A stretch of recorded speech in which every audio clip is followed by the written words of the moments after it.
क्या मास्टिटिस ठीक हो सकता है? आइए नितारा से जानें।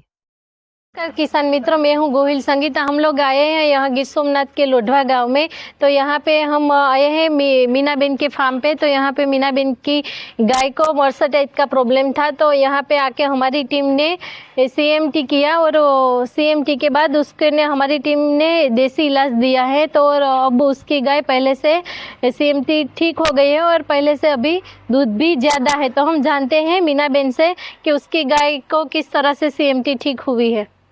અમારે ગાયને આની પહેલાં આછળનો પ્રોબ્લેમ હતો, તો અમે એક ડૉક્ટરમાં ગયો હતો. એના લીધે અમને ઝાઝો ખર્ચો પણ આવે છે. 700-800 રૂપિયા જેટલો ખર્ચો કીધો હતો ડૉક્ટરે. એની દવા પણ કરી પણ અમને કંઈ રિઝલ્ટ ન મળ્યું.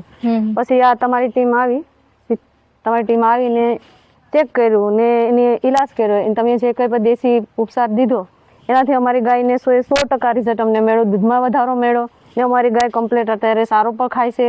બધું વ્યવસ્થિત રીતે અમને દૂધ પણ આપે છે. બહુ સારું છે. તમારા આયુર્વેદિક ઇલાજથી અમારી ગાયને પણ જરાક व्यवस्थित रीते सारू થઈ ગયું છે।